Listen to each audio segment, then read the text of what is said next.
오늘 말씀은 복음이 펼쳐지다 25번째 시간이 됩니다. 빌레몬서에 대한 말씀인데요. 다음 주가 대강절입니다. 성탄절을 준비하는 대강절이 다음 주에 시작이 되고, 기도하면서 말씀을 묵상하는 가운데에 특별히 대강절을 준비하면서 이 빌레몬서의 말씀이 참 의미가 깊다 이런 생각을 하게 되고, 대강절을 준비하면서 주시는 말씀으로 함께 받으려고 합니다. 오늘 말씀의 제목을 같이 한번 따라서 읽어보실까요? 대강절에 들려지는 큰 용서와 용납의 복음. 네, 대강절에 우리에게, 여러분에게 들려지는 큰 용서 그리고 용납의 복음이 빌레몬서의 말씀이 됩니다. 여러분, 오늘 말씀을 읽으시면서 빌레몬서가 굉장히 짧은 성경이죠. 성경 중에 아주 짧은 한 장으로 되어 있는 몇 성경 중에 한 부분, 한 말씀인데요. 여기 보면은 바울 사도 중간에 몇 부분만 읽었습니다만, 바울 사도가 9절 말씀에 이런 말씀하십니다. 예수 그리스도를 위하여 갇힌 자 됐다, 갇혀 있고요. 갇힌 중에서 낳은 아들, 그런 얘기를 합니다. 그 갇힌 중에서 아들을 낳았다. 무슨 말일까요? 육신적으로 낳았다는 것이 아니라 믿음으로, 영적으로 그런 하나님 안에서 태어난 생명이 됐다, 이런 말씀이죠. 로마에 갇혔을 때 이루어진 일로 이 전체 배경을 보면 그렇게 우리가 정리할 수 있고요. 16절 말씀해 보니까 이후로는 종과 같이 대하지 아니하고, 종의 얘기가 나옵니다. 종과 같이 대하지 아니하고 종 이상으로 곧 사랑받는 형제로 둘 자다, 이렇게 말씀하고 있습니다. 17절에 보니까 그를 영접하기를 내게 하듯 하라. 18절에 그가 만일 네게 불의를 하였거나 네게 빚진 것이 있으면 그것을 내 앞으로 계산하라, 이런 말씀을 하십니다. 그러면서 내가 말한 것보다 더 행할 줄을 내가 믿는다, 이런 당부의 말씀도 하고 있습니다. 이 내용은요, 이 빌레몬서 내용을 여러분 나중에 다시 한번 이렇게 쭉 읽어보시고, 또 내용을 어느 정도 아시는 분들도 물론 계시겠습니다만, 이 내용은 잘 보면 한 종에 대한 이야기입니다. 또 한 종과 그리고 주인에 대한, 노예와 주인에 대한 한 사건을 다루고 있습니다. 이 말씀을 이렇게 잘 구성하면, 재구성하면 당시의 여러 사회 현상들에 대한 여러 문서들이 있거든요. 그런 문서들도 보고, 또 이 말씀을 그 배경 지식을 또 토대로 해가지고 이 말씀을 이렇게 쭉 이해를 하면 이 사건의 재구성을 할 수가 있는데, 그 재구성은 어떻게 되냐면요, 여기 빌레몬이라는 사람이 나오죠. 오늘 읽은 말씀이 성경 뭐죠? 빌레몬서, 한 사람의 이름입니다. 여기 바울 사도가 옥에서 갇힌 자 중에 낳은 아들 말씀하는데, 오네시모라는 사람이 나옵니다. 빌레몬과 오네시모의 관계는 주인과 종, 주인과 노예의 관계입니다. 이 오네시모가 빌레몬의 종이었어요. 그랬다가 거기서 형편없이 살았던 거예요. 바울 사도 말씀하는 거 보니까 그 오네시모가 너에게 무익하던 사람이었다, 이렇게 말을 하고 있는데, 거기서 별로 유익이 없었고요. 별로 그 가정에 별로 도움도 되지 않았고, 그러면서 어떤 면에서 노예로 자기의 삶을 포기하고 되는 대로 막 이렇게 산 거죠. 그러다가 주인에게 손해를 끼치고 하니까 이 재물을 좀 손해를 끼치고, 또 금품 같은 것을 훔쳤을 수도 있고, 그래가지고 도망을 나옵니다. 도망 나와서 돌아다니다가 바울 사도가 로마에 옥에 갇혀 있는데, 이 바울 사도를 만나는 거예요. 거기에서 바울 사도를 만나서, 이게 놀라운 일이잖아요.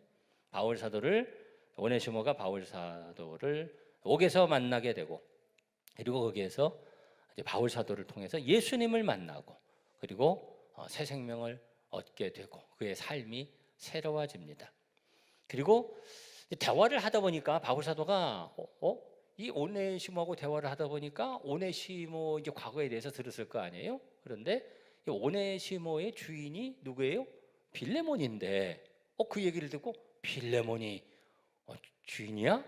그런데 빌레몬을 바울 사도가 아는 거예요. 빌레몬을 바울 사도가 잘 알았고요. 이 빌레몬의 집에서 교회가 세워져서 은혜 생활하고 있었고, 바울 사도를 통해서 빌레몬이 은혜 받고 또 믿음의 교제를 하고 있었던, 아주 그 믿음 안에서 좋은 교제를 가지고 있었던 사람이 빌레몬인 거예요. 빌레몬, 내게서 네가 종 생활을 하다가 이렇게 됐구나, 그런 얘기를 듣게 되고, 그래서 바울 사도가 이제 빌레몬에게 오네시모를 통해서 이제 편지를 보내게 되는데, 자, 이런 내용을 보면 이게 참 어떻게 보면 이게 굉장한 우연이다. 어떻게 우리가 그런 얘기를 하잖아요. 세상이 좁대더니 어떻게 거기서 오네시모가 바울을 만나서, 또 그 오네시모를 보니까 오네시모가 바울 사도랑 잘 아는 빌레몬이라는 그런 사람하고 그렇게 원래 주인과 종의 관계였고, 어떻게 이런 우연이 있나? 참 세상이 좁네, 이렇게 생각을 할 수도 있습니다. 참 우연이다, 이런 생각을 할 수 있죠. 그러나 사람들이 생각할 때는 그것을 우연이라고 생각했지만, 그러나 하나님 안에서는 그것이 필연이었고요. 우리 하나님께서 아시고 인도하시고 만나게 하시고 가운데 역사하셔서 하나님의 역사를 이루시는 과정이었던 거죠. 우리 하나님께서 이와 같이 하시는 것을 여러분 아시기를 바랍니다. 여러분도 우리 하나님께서 오묘하게 우리 하나님께서 찾아가 주시고, 여러분들이 우리 하나님 만나게 하시고, 또 우리가 서로 만나게 하셔서 은혜 생활하게 하신 것을 여러분 아시기를 바라고, 우연히 어떻게 하다 보다가 또 우리가 그런 얘기도 하잖아요. 아이고, 세상에서 옷깃만 스쳐도 인연인데, 이런 얘기를 하는데, 우리 하나님의 은혜 속에, 하나님의 관심 속에 있는 하나님의 사람들은요, 우리 하나님께서 함께 하셔서 인도하시고 지금까지 인도해 오셨고, 또 여러분의 앞길을 여러분께서 인도하시고, 우리 하나님께서 선한 길로 인도하셔서 아름다운 결실이 있는 삶이 되게 해 주실 줄 믿습니다. 그런 하나님의 은혜를 알고, 그리고 기도하면서 감사하면서 주님께서 기뻐하시는 그런 발걸음을 걸어가기 위해서 힘쓰는 성도들이 되어야 할 줄 믿습니다. 그래서 바울 사도가 그것을 발견하고 오네시모를 빌레몬에게 돌려보내는 거예요.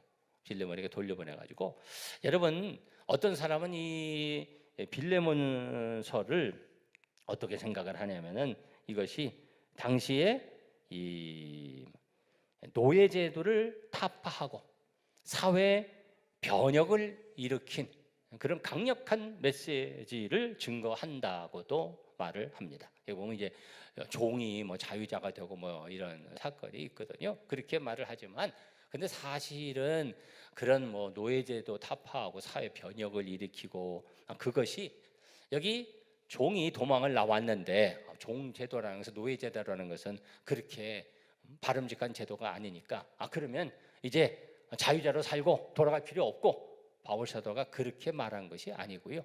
바울 사도는 이 오네시모를 빌레몬에게 돌려보내는 거죠. 당시 사회 제도가 있기 때문에 돌려보내고, 그런데 그 가운데에 그 빌레몬에게 임하신 하나님의 은혜가 있고, 또 오네시모에게 임한 하나님의 은혜가 있어서 그 가운데 그 사람들이 한 사람 한 사람이 변화되고, 그 변화의 역사를 그 사람이 경험하게 되고, 그러면서 결국 전체 사회가 변화되는 그런 결과를 얻게 되죠. 그래서 여러분 잘 보시면, 우리 하나님 안에서 우리가 하나님의 사람들이 하는 일, 하나님께서 하시는 일은요, 우리가 사회제도 개혁, 물론 그것도 우리가 관심을 가져야 되는 부분이 있지만, 그런 부분보다 우리 한 사람 한 사람이 변화돼서 한 사람 한 사람이 자원하여 그러한 일들을 일으키고, 그래서 예수님의 사랑으로 넣어가지고, 그리고 사랑의 은혜를 힘입어서, 그래서 있는 곳에서 내가 변화되고 가정이 변화되고 나의 삶의 터전이 변화되면서 세상이 변화되는 역사가 일어났어요. 이것이 하나님께서 우리를 통해서 이루시는 그러한 원리인 것을 여러분이 아시고, 여러분을 통해서 이러한 일을 이루시는 우리 성도들 되시기를 주님의 이름으로 축원합니다. 그래서 바울 사도가 오네시모를 빌레몬에게 보내는데, 그러면서 바울 사도가 뭐라고 말합니까? 여기 빌레몬서의 말씀에 보면 17절 말씀에 이렇게 말씀합니다. 그러므로 내가 나를 통역자로 할진대 그를 영접하기를 내게 하듯 하라. 내게 하듯 하라. 16절 말씀에 보면 종과 같이 대하지 아니하고 종 이상으로 곧 사랑받는 형제로 둘 자다. 또 이렇게 말씀합니다. 21절 말씀 보니까 나는 내가 순종할 것을 확신함으로 내게 썼노니 내가 말한 것보다 더 행할 줄을 아노라. 이렇게 말씀합니다. 그래서 빌레몬에게 형제처럼 대하고 이 오네시모가 이렇게 변화됐으니까 네가 잘 영접해서. 근데 빌레몬이 어떻게 했을까요? 오네시모를 형제처럼 대하고 바울 사도의 말씀에 따라서 그렇지 않았겠어요? 잘 대해서 또 이렇게 그를 풀어주고 그래서 그를 통해서 이제 하나님의 놀라운 역사가 일어나게 되는데, 근데 사실은요, 여러분, 이것이 우리가 이런 내용을 이렇게 들으면 뭐 그것이 당연한 것 같고 편안하게 뭐 그렇게 이루어질 일 같고 그렇게 들을 수 있지만, 그러나 그것이 그렇게 쉬운 일이 아니었을 것입니다. 이 노예를 자기의 소유로서, 근데 자기에게 재정적인 손실까지도 끼치면서 도망간 노예거든요. 근데 그 도망간 노예가 이제 돌아오는데 바울 사도가 그 노예를 돌려보내면서 이러이러한 것들을 이렇게 부탁하고 얘기했을 때 빌레몬의 입장에서 아니 바울 사도가 나하고 뭐 그런 좋은 관계고 내가 또 은혜도 받았고 그렇지만 뭐 이런 것까지 뭐 또는 좀 불편하게 뭐 생각할 수 있었을지 모릅니다. 여러분, 형제 간에도 가족 간에도 재산 문제로 무슨 조그마한 빈 문제로 그것 때문에 마음 상하고, 또 사람 관계도 어떤 좋은 이런 관계였다가 아니 뭐 나한테 뭐 이런 거 뭐 함부로 해 그러면서 마음 상하고 깨지고 그런 상황들이 많이 있잖아요. 당시에 이 노예 제도라는 것은 사실은 그 사회를 지탱하는 굉장히 중요한 시스템이었습니다. 이 노예제도라는 것이 각 나라마다 그 세대마다 다른데, 로마 시대에는 이 노예가 굉장히 많았습니다. 그래서 로마 그 이탈리아 지역의 노예의 퍼센테이지를 따지면은 학자마다 이제 그 연구 결과가 좀 다르기는 하지만 어떤 사람은 최소한 한 10% 정도, 인구의 10% 정도, 어떤 사람은 한 50% 정도. 그래서 그 숫자로 따지면은 노예의 숫자가 수천만 명이었어요. 노예의 숫자가 굉장히 많은 노예가 있었고요. 그 나라가 노예에 의해서 움직였어요.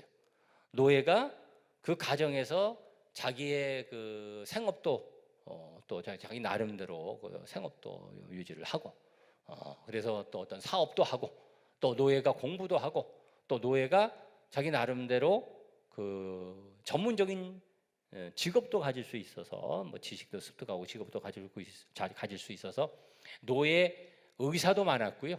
노예가 주인의 자녀들을 가르치는 그런 교사 일도 많이 했고, 여러 가지 이 상황에서 노예가 됐거든요. 그러니까 그 부모가 노예도 되고, 또 돈으로 팔려오기도 하고, 그래서 뭐 친척에게서 팔려가지고 노예가 되기도 하고, 이 오네시모는 빌레몬의 관계가 좀 그런 관계로 보여지지만, 그리고 또 제일 많이 노예가 된 것이 전쟁 포로가 돼가지고 전쟁 많이 해가지고, 그러니까 높은 지위에 있다가 왕실에 있다가 또 지식도 많이 가졌던 그런 사람들이 노예가 되고, 뭐 이런 뭐 많은 노예들이 있었던 거예요. 그러면서 그 사회 저변에서 그 노예들이 그 사회 저변을 떠받치고 있었고, 그리고 주인들은 뭐 이렇게 지시를 하고 그러면서 이 사회가 움직여갔던. 그래서 이 노예가 뭐 그 나름대로의 생활을 유지하고 있었는데, 그래서 노예 나름대로 이제 편하게, 가정의 노예는 뭐 나름대로 편하게 지낼 수도 있었는데, 그런데 노예에게 결정적인 문제가 생기는 그런 상황이 발생하는데, 그것은 노예가 도망했을 때입니다.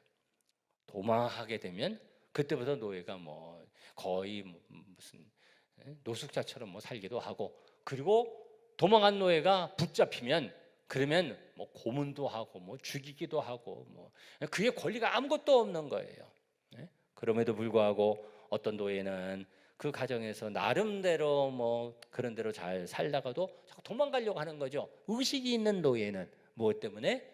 자유 때문에. 네? 속박되어 있는, 억압되어 있는 자기의 그 신분의 그런 한계, 이런 것을 탈피하기 위해서 이제 도망을 가는 거고요. 도망갔다 잡히면 거기에 대해서는 아주 철저한 응징을 하고 거기에 대해서는 대가를 치르게 하는 것이 그 사회적 제도였어요. 그렇지 않으면 이 노예 제도가 붕괴되면 그 사회가 무너지기 때문에. 그래서 이 바울 사도가 오네시모를 빌레몬에게 보내면서 오네시모가 재정적인 손실도 끼치고, 그런데 이 오네시모가 이러이러한 과정에서 내가 너에게 보내노니 오네시모를 잘 영접해라, 바울 사도가 말씀하는데, 그 사회에 있어서는 그렇게 쉽지 않았던 선택과 결단을 빌레몬이 해야만 했던 그러한 시점이었던 거죠. 그런데 빌레몬이 그 바울 사도의 그 요청을 받고 그 오네시모를 잘 대우해서 또 그가 신앙생활 잘 할 수 있도록, 그래서 하나님의 영광을 위해 사용될 수 있도록 그렇게 순종해서 했을까요? 아니면 괘씸하게 생각하고 뭐 이런 요청을 해, 나는 내 노예인데 너 어디라고 그따위 짓을 해가지고 도망가가지고 이제 와가서 바울 사도의 백으로 뭐 신분을 뭐 이렇게 좀 이런 어려운 점을 탈피하려고 해? 그렇게 했을까요? 네, 빌레몬이 그 편지를 받고 바울 사도의 그 마음 중심을 알고 오네시모를 잘 영접해서, 그래서 오네시모가 하나님 앞에 아름답게 쓰임 받을 수 있도록 당연히 그렇게 했죠. 그것을 어떻게 알 수 있냐면 오네시모를 통해서 이 빌레몬서를 빌레몬에게 이제 보내는 거죠.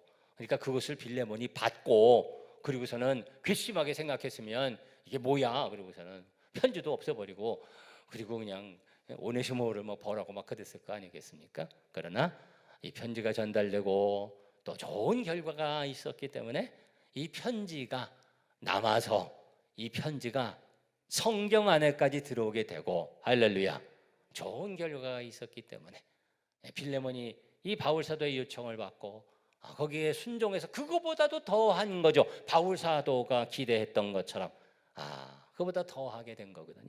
자, 그러면 이러한 일이 이 빌레몬이 그와 같이 순종하고 그것보다도 더 오네시모를 영접하고 그리고 사랑으로 품은 그러한 결과가 어떻게 이루어질 수 있었는가, 두 차원으로 이런 일이 이루어지는 건데요. 두 차원, 두 측면의 교훈이 있습니다. 그것은 이 빌레몬이 큰 사랑을 이미 경험했기 때문이죠. 큰 사랑을. 무슨 사랑을 경험했을까요? 하나님의 사랑, 예수님의 사랑, 큰 용서의 사랑을 빌레몬이 경험했고, 그렇죠? 바울이 그 큰 사랑을 경험했고 빌레몬이 그 큰 사랑을 이미 경험했기 때문에 그 편지를 받고 오네시모에 대한 그 내용을 들었을 때에 바울 사도도 그 큰 사랑을 실천하게 된 줄 믿습니다. 우리 예수님께서 그런 비유의 말씀을 주셨죠. 탕자의 비유라고 명명된 비유의 말씀을 주시는데,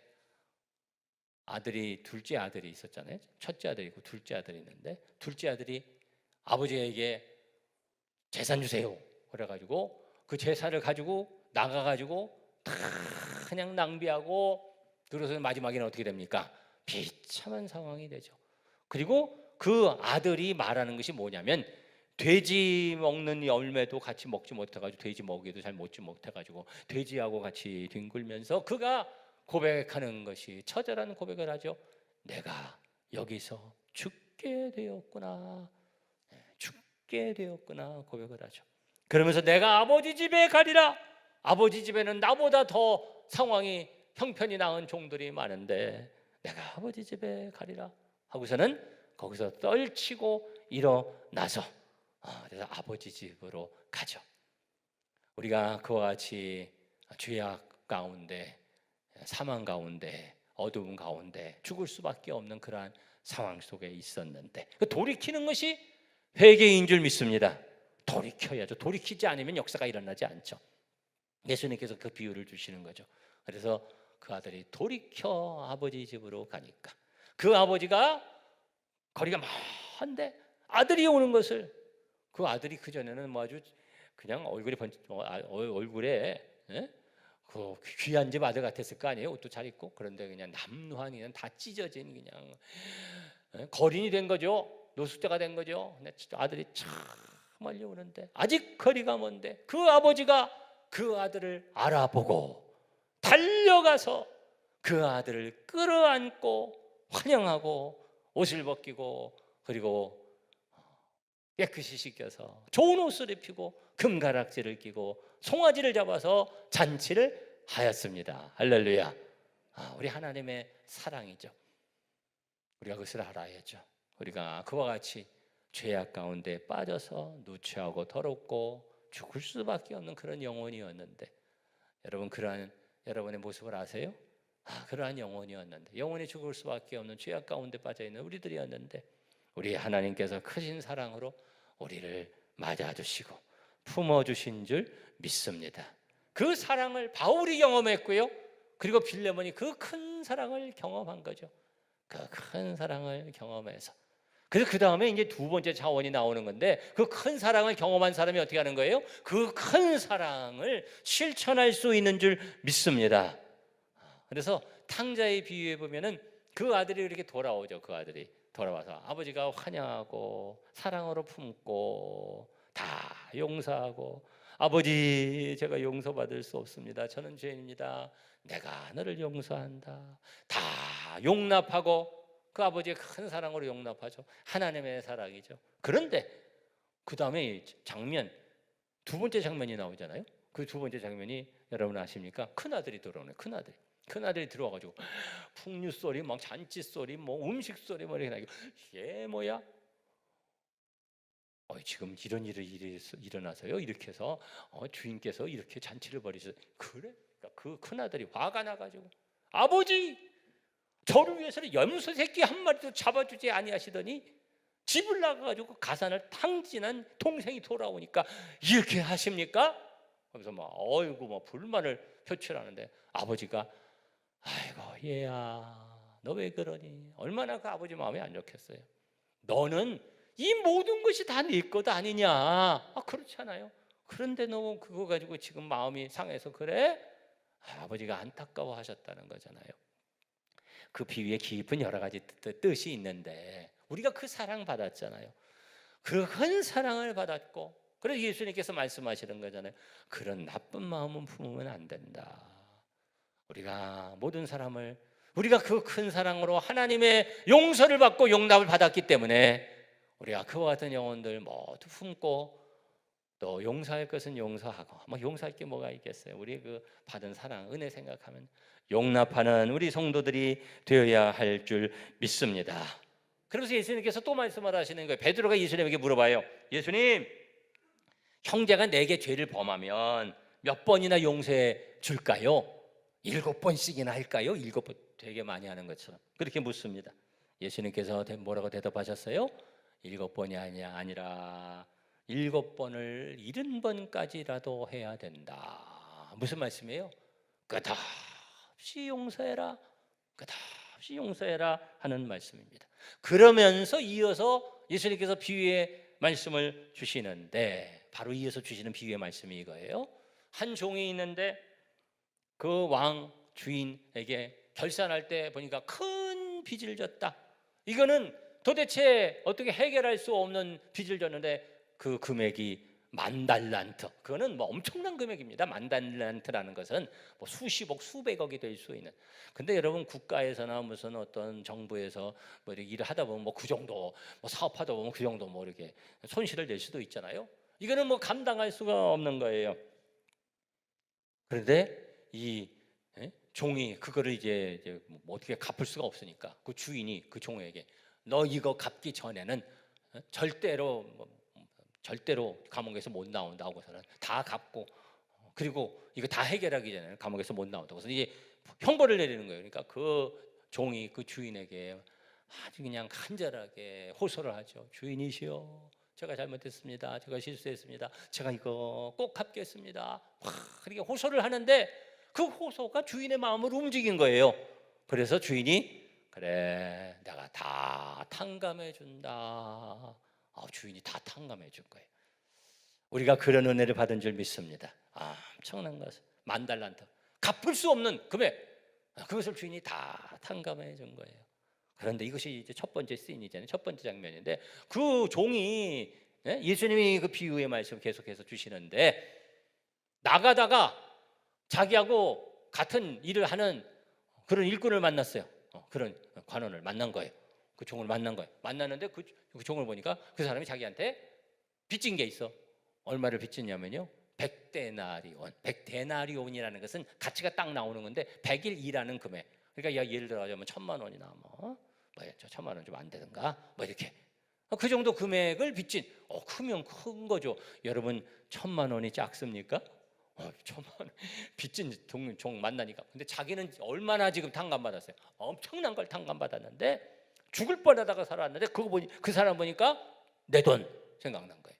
그래가지고 멱살을 잡고 내 돈 내놔라 하니까 제가 꼭 갚겠습니다. 잠깐만 좀 봐주세요. 안 돼. 아주 감옥에다 쳐넣었다는 거예요. 그것을 주위에 있는 사람이 듣고서는 이럴 수가 있나 해가지고 그 주인에게 말을 고했더니 예수님 비유 그대로예요. 주인이 도대체 이런 경우가 왜 되느냐 불러서 그 종을 다시 종이가 화내고 다시 잡아 가두게 하고. 어떻게 이런 일이 있을 수 있느냐? 주인이 진노했다는 것입니다. 우리가 큰 용서를 받아죠. 큰 용서를. 우리가 어떤 때는 말이에요, 그런 일 있죠. 이렇게 마음 상하고 어떤 때는 내가 참 용서할 수 없는 그런 상황을 만날 때도 있는데, 여러분 생각해 보세요.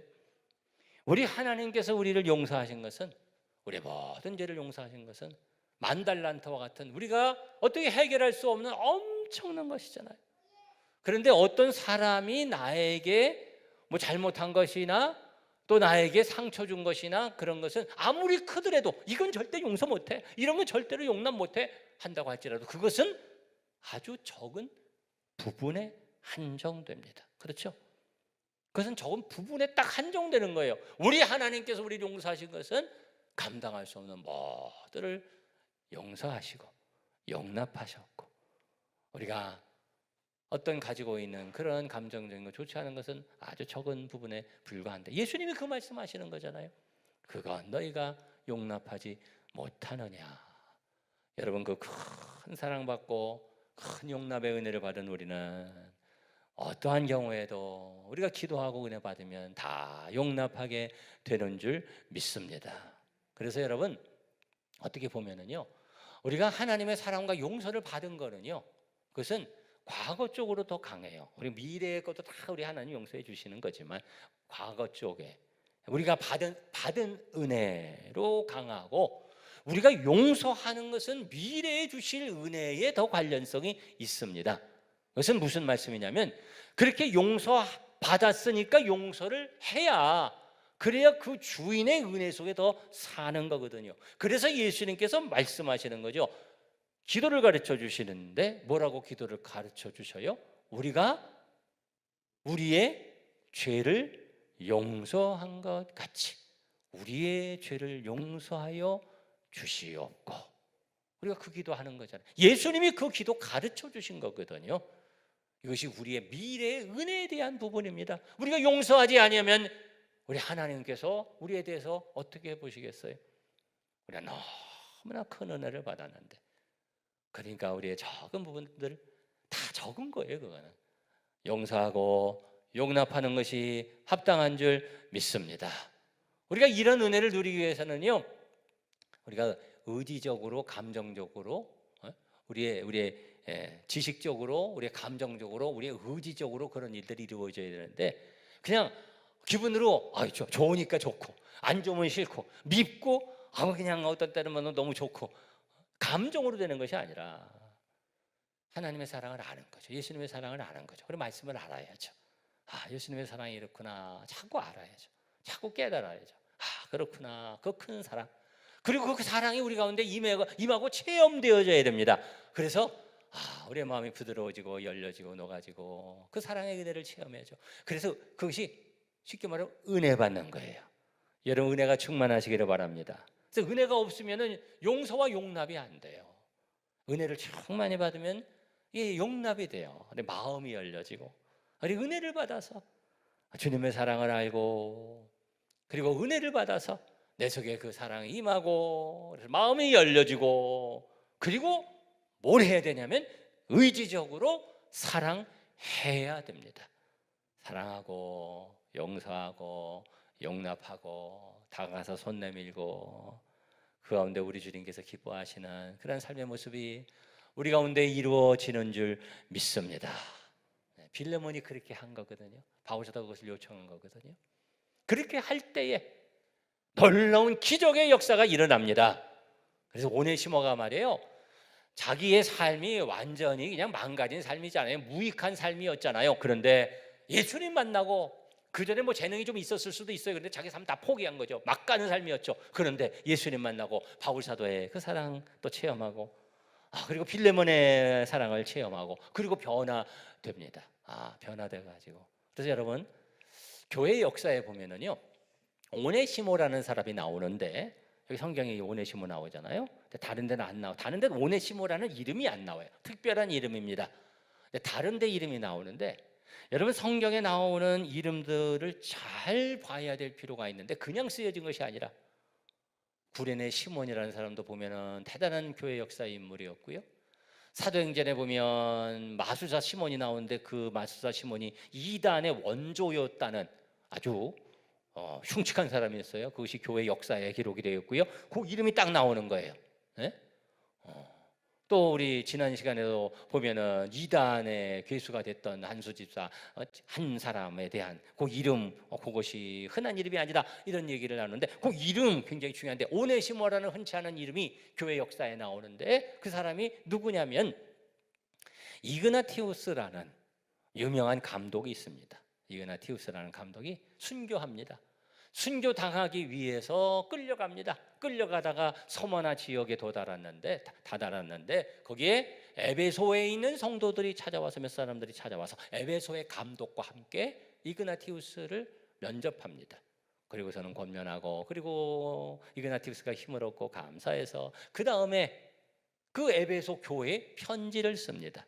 그 편지에 그 내용들이 나오는데 이그나티우스 그 에베소 교회의 감독 오네시모, 그 오네시모에게 이 오네시모라는 사람이 어떤 사람이고 이렇게 충성하고 이렇게 훌륭한 사람이고 내가 잠깐 만났지만 너무 깊은 영적인 교제를 나누었고 여러분이 감사하고 이렇게 신앙생활하세요 하면서 오네시모 감독에 대해 기술을 하고 있습니다. 어떤 사람은 동명이인일 수도 있다 그렇게 얘기도 하지만 그럴 수도 있죠. 그러나 충분히 감독이 될 수 있었던, 왜냐하면 여기 오네시모라는 사람이 어떤 사람이에요? 바울 사도가 자기가 아들이라고 말했던 사람이, 영적으로 믿음으로 아들이라고 말했던 사람이 몇 명 있는데 디모데, 티도, 그리데 섬의 목회자, 에베소의 목회자, 그리고 이 오네시모 말하는 거거든요. 감옥에서 낳은 나의 아들. 그전에는 무익한 자였으나 이제는 너와 내게 유익한 자, 그가 내 신복이다. 신복이다. 내 아들, 내 신복. 원래 뜻은 심장이라는 뜻입니다. 내 심장과 같은 자다. 충분히 교회의 지도자가 되었을 수 있죠. 어떻게 그런 역사가 이루어졌습니까? 하나님의 사랑을 크게 체험한, 큰 하나님의 사랑을 체험한 바울과 빌레몬을 통해서 용서하고 용납했을 때에 오네시모의 놀라운 아름다운 결과가, 열매가 있을 수 있었습니다. 우리의 사랑의 역사를 통해서 이런 아름다운 결실들이 맺혀지는 줄 믿습니다. 여러분 그와 같은 열매가 여러분 가운데 맺혀지시기를 바라고 주님의 사랑을 더 많이 체험하시고 얼마나 우리가 큰 사랑의 은혜를 체험했어요. 그 사랑의 은혜 안에서 용서하고 용납하는 삶을 살아가는 우리 성도들 되시기를 주님의 이름으로 축복합니다. 기도하겠습니다.